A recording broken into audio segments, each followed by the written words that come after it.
21st of September 2013, 5:58 a.m. This was to be the date and the time my world paused. I am known as many things: the mother of a murder victim, an anti-knife campaigner, a grieving mum, Joshua's mum. But who am I? Does the loss of my son define me? Absolutely. On the 21st of September 2013, my son Joshua left me for the very last time. This was to be the night that changed my life forever, but more importantly, ended Joshua's life. During what seemed like a minor disagreement, Joshua was stabbed once in the heart. I remember that night so clearly. A girl coming to my door. Through her sobs, she said Josh had been stabbed. Panic, confusion and fear ripping through me, but I must stay strong, because how could I help Joshua if I allowed the panic to overwhelm me? I got to the hospital as quickly as I could. I just knew this was the end, waiting to hear the words, "Your son has died." My soul was screaming for Josh, a physical pain, desperately needing to know how he was. I had two voices fighting each other in my mind. One reassuring me that he's in the best place. His pain will be managed. They will do everything they can to save him. But then the other voice panicking. Was he awake? Was he scared? What if he's left brain damage? What if he dies? I was so desperate for an update, but also terrified that the update would be something unbearable. All I kept thinking was Joshua needs me. We needed each other. I must reassure him that I was there and that no matter what had happened, everything would be okay. I would love him with all my heart and more, just like I had done in so many other situations. Joshua desperately fought to live for over 7 hours, but at 5:58 a.m. on the 21st of September 2013, Joshua took his last breath and he died. At this exact moment, it felt like my heart had been shattered into 1,000 pieces. An hour after Joshua died, I was allowed to see him, to say goodbye to my son for the very last time. Josh was covered in a white sheet. I could feel Joshua's presence, so with every bit of strength I stopped myself from crying. Josh didn't like to see me cry. I lay with my son and I held him. I could feel his body starting to harden, and the feeling of warmth was gone.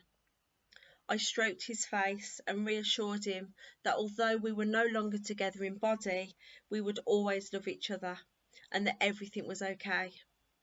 I then told him how much I loved him and that I must go. I knew if I did not leave while I was strong, I might break down, and Josh would hate to see that happen. I then kissed his cheek and left. I never saw my son again. Within hours of Joshua dying, I was placed in such an unusual situation. I had thousands of young people turning to me. They did not know how to deal with losing Josh, or known as Depsman within the music industry. My family and all of Joshua's friends were totally devastated. Fans from all over the UK were messaging me or travelling to where we lived. Very quickly, my home became a 24/7 open-door retreat for his friends and his fans in need of support and comfort. I wasn't brave or strong. I just did what Josh had taught me to be good at: patience, understanding, and to love harder in the darkest moments. I cannot really articulate the pressure that I faced, because on top of all of this, I was dealing with a murder case, but most importantly, that my little boy was dead. Since that night, I do often wonder, how am I still here? What has given me the strength to continue? The answer to me is very simple: Joshua. I continue to love and support many through the shock of Joshua's death, his funeral and the trial. I organised events to keep everyone focused and distracted from the pain, and it worked.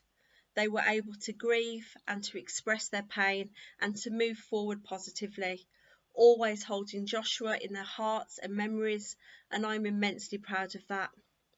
I always try to instill the message that Joshua and I live by. Life may not be the party we hope for, but while we are here, we may as well dance. And through the pain and tears, people did dance. Since losing Joshua, I have worked incredibly hard to raise awareness around knife crime and youth violence. I have travelled around the UK, inspiring thousands of young people and parents to see hope in the darkest of situations and to fight on when things are hard. I will continue to share Joshua's amazing life story to inspire hope, and his devastating death to inspire change. I am viewed as a very strong person, an inspiration to many, but that isn't how I feel. I have intentionally avoided my reality, making sure that I am too busy to think about or process the unimaginable trauma and pain I feel inside.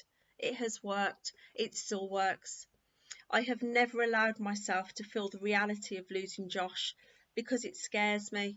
Well, it terrifies me. So many fears. What if I can't cope with how I feel? What if I end my life and cause even more pain to those who love me and who love Josh, so I fight on? Will I ever process my grief? I don't know. Maybe one day, maybe not. All I do know with absolute certainty is from the 21st of September 2013, the old Alison died, and a new Alison began her journey to survive. Grief is such a complicated emotion because in most areas of our lives we can work towards our goals, a home, a car, a holiday.